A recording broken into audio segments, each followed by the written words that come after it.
میں سمجھتا تھا کہ ویسٹ ورجینیا کے موتھ مین کی کہانیاں صرف پرانی شہری کہانیاں ہیں، ایسی کہانیاں جو مقامی لوگ سیاحوں کو سناتے ہیں، لیکن یہ خیال اس رات بدل گیا جب میں پوائنٹ پلیزنٹ سے گزر رہا تھا۔ رات بہت دیر ہو چکی تھی، تقریباً 12 بجے۔ دریا کے کنارے والی سڑک پر میری گاڑی کے علاوہ کوئی نہیں تھا، دور دور تک صرف سٹریٹ لائٹس کی مدھم روشنی تھی۔ مجھے یاد ہے کہ آگے سلور میموریل برج کا سائن نظر آیا۔ اسی لمحے سڑک کے اوپر کچھ حرکت ہوئی۔ پہلے مجھے لگا کوئی بڑا پرندہ ہے، شاید الو، لیکن وہ بہت بڑا تھا، بہت زیادہ بڑا۔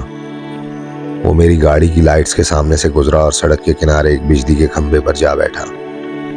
میری گاڑی خود بخود آہستہ ہو گئی۔ میں نے اوپر دیکھا اور تب میں نے اس کی آنکھیں دیکھی، 2 چمکتی ہوئی سرخ آنکھیں جو سیدھا مجھے گھور رہی تھی۔ میرا دل تیزی سے دھڑکنے لگا۔ اس مخلوق نے اپنے پر کھولے۔ وہ بہت بڑے تھے، کم از کم 10 فٹ چوڑے، اور اس کا جسم وہ پرندے جیسا نہیں لگ رہا تھا۔ وہ ایسے لگ رہا تھا جیسے کسی انسان کے جسم پر لگے ہوں۔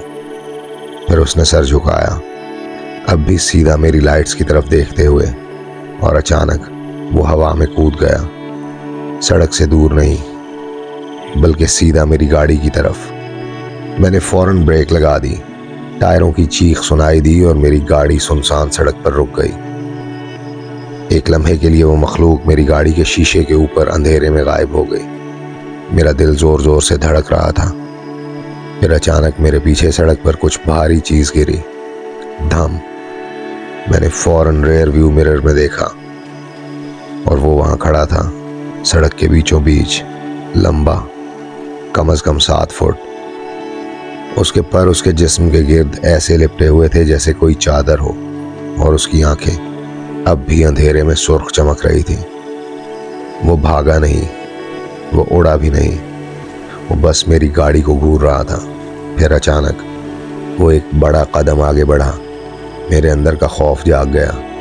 میں نے فوراً ایکسیلریٹر دبایا۔ گاڑی تیزی سے ہائی وے پر آگے بڑھ گئی، لیکن جب میں نے دوبارہ آئینے میں دیکھا، میرا دل ڈوب گیا۔ وہ مخلوق میرا پیچھا کر رہی تھی، دوڑ کر نہیں، اڑ کر، میری گاڑی کے پیچھے سڑک کے اوپر تیرتی ہوئی۔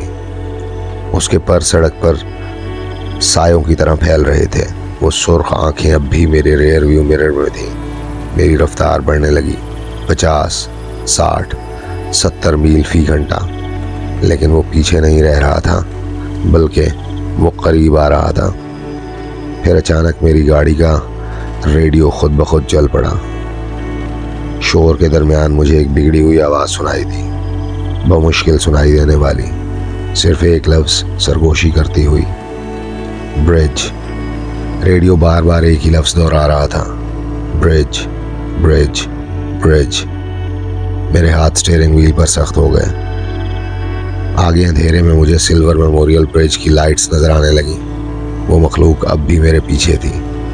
میں اس کے پر ریئر ویو مرر میں پھیلتے ہوئے دیکھ سکتا تھا، اور وہ سرخ آنکھیں ایک لمحے کے لیے بھی نہیں جھپک رہی تھی۔ پھر اچانک کچھ عجیب ہوا۔ وہ مخلوق میرا پیچھا کرنا بند کر دیتی ہے۔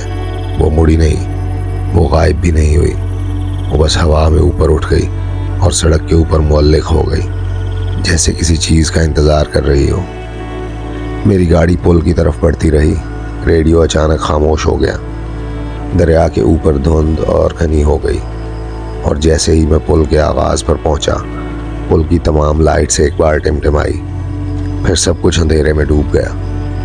2 سیکنڈ کے لیے پورا پل غائب ہو گیا۔ جب لائٹس دوبارہ جلیں، وہ مخلوق غائب ہو چکی تھی۔ میں جتنی تیزی سے ہو سکا پل پار کر کے شہر پہنچ گیا۔ میں نے ایک مقامی پولیس آفیسر کو اپنی کہانی سنائی۔ وہ چند لمحے مجھے گھورتا رہا، پھر اس نے ایک بات کہی جو میں کبھی نہیں بھولوں گا، یہاں کے لوگ اس مخلوق کو دہائیوں سے دیکھتے آ رہے ہیں۔ اس نے پل کی طرف اشارہ کیا۔ لوگ کہتے ہیں کہ یہ کسی بڑے حادثے سے پہلے ظاہر ہوتی ہے۔ میں نے گھبرا کر ہنسنے کی کوشش کی اور گھر چلا گیا، لیکن اگلی صبح مقامی خبروں میں ایک خبر چل رہی تھی، سلور میموریل برج کو اچانک بند کر دیا گیا تھا کیونکہ رات کو اس ڈھانچے میں نقصان دریافت ہوا تھا۔